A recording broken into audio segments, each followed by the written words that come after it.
네, 1월 12일 증권재라치를 말씀드리겠습니다. 역대 최장 외국인 순매도가 이어지고 있네요. 얼마 전에도 말씀드렸던 것처럼 2008년도에 33일 연속 순매도 기록을 깰 거냐 말 거냐라는 걸 얼마 전에 말씀드렸는데요.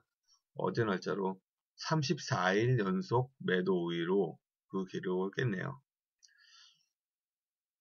어제 하루에 3천억 가까이 주식을 팔았고요.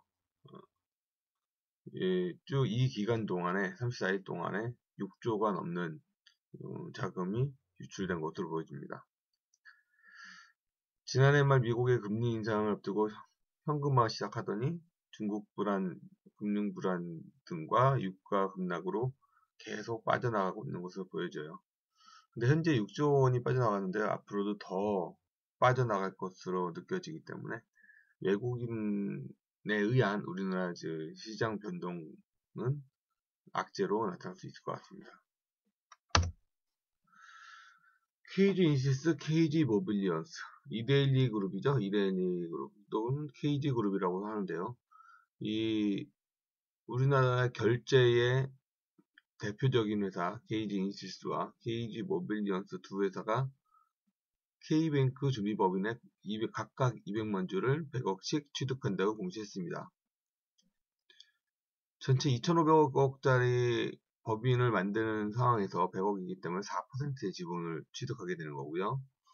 KG 이니시스 4%, KG 모빌리언스 4%에서 8%의 지분을 확보하게 됩니다. K뱅크 준비법인은 KT가 중심으로 된 인터넷 은행으로서 올해 초에 허가가 됐죠. 작년 말인가요? 그래서 본격적으로 서비스를 위한 사업 추진을 하고 있습니다. 근데 그 안에서 뭐 다날을 포함해서 KG 인시스, KG 모빌리언스, 다날 이런 결제 업체들이 같이 모여서 손을 잡고 있기 때문에 이 부분에 각지 핵심 기술을 담당할 것으로 보여집니다. 더 나아가서는 핀테크 분야에서도 공격적으로 추진할 것으로 보여져서 KG 인시스, KG 모빌리언스한테는 호재가 되지 않을까 이렇게 느껴봅니다. 현대중공업 온산공장이 폐쇄됐습니다. 해양 플랜트 세계 1위 현대중공업이 온산공장을 폐쇄한다. 온산공장은 호주 고르곤 LNG 플랜트 모듈 제작 작업이 주로 이루어진 곳이라고 합니다. 원래 그 전에 딴 데서 하다가 공간이 좁아서 한 6만 평 정도 되는 공간을 추가로 공장 설립을 한 곳이 온산공장인데요. 이 호주 고르곤 LNG 선이 출항 이후에 수주가 끊겨서 3월 말 이 공장을 폐쇄할 계획이라고 합니다. 제작 공장을 폐쇄하는 것은 조선 빅3 중 현대중공업이 처음이고요.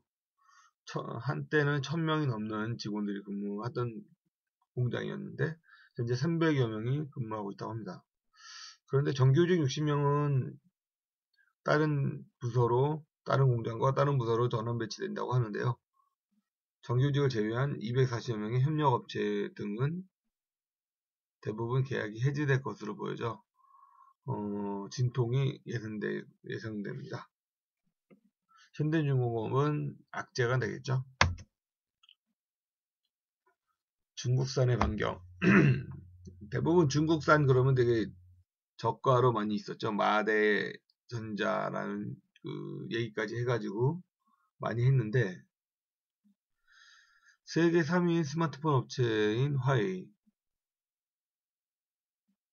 삼성, 애플, 그 다음에 화웨이죠. LG보다 많이 파니까 세스에서 6인치 대화면 스마트폰을 공개했습니다. 6인치 대화면 스마트폰을 공개를 했는데 이 기술이 중요한 게 아니라 가격이 699유로, 약 92만원. 기본용도 599유로. 기존의 애플이나 삼성과 가격 차이가 없이 동등하게 비교를 하겠다라고 던진 거죠. 기술력에서 그보다 앞선다고 생각을 했기 때문에 던진 것 같습니다. 또한 그 가전제품 업체인 하이얼은 전면 디스플레이 냉장고를 선보였어요. 문 전체가 그 디스플레이가 되어 있었죠. 미국도 해외 시장에서 프리미엄급 전략을 구사하기 위해서 그 화웨이 같은 경우는 GE를 인수했죠. GE는 미국에서 프리미엄급 브랜드로서 매출은 3위인가 4위밖에 안 되지만 그 프리미엄 시장에서는 굉장히 위치를 잡고 있죠. 에디슨이 만든 제너럴 일렉트로닉 회사, GE를 인수해서 고가 시장을 추진하려고 합니다. 하이센스와 TCL은 각각 일본의 샤프와 산요의 멕시코 TV 공장을 인수했고요. 스카이워스는 독일의 유명한 브랜드인 매치를 인수했습니다.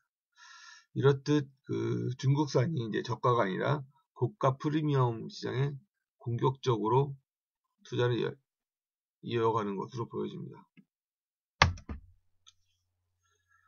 홍콩 지수가 또 떨어졌네요. 홍콩 항생 중국 기업 지수 H지수라고 어제 말씀드렸는데 8천선이 붕괴되었고요. 국내 주가 연계형 증권 ELS가 2조 원어치 손실 가는 구간에 진입한 것으로 확인됐다 합니다. 어제는 3,500억 정도 말씀드렸는데 하루 만에 또 1조 7천억이 더 늘어난 2조 원어치의 손실 가는 구간에 진입했다고 합니다. 전일보다 2.24% 떨어진 7,835로 마감을 했고요. 지난 19일 기준으로 37조 원 수준인 ELS 발행 잔액이 원금 손실로 이어지고 있기 때문에 많이 그 증권사들은 많이 불안해하고 있습니다. 하지만 당장 해지를 하지 않으면 만기 때의 주가로 평가되기 때문에 좀 기다려볼 수는 있는데요. 당장 중도 해지하는 분들은 현재 기준으로 했을 때 손실을 보고 그 돈을 찾을 수 있겠죠. 근데 그 당장 현시 그 손실을 보지 않는다고 치더라도 기업 같은 경우에는 자산 가치 평가를 할 때 평가선으로 인지되어 자산 가치가 줄어들 것으로 보여집니다.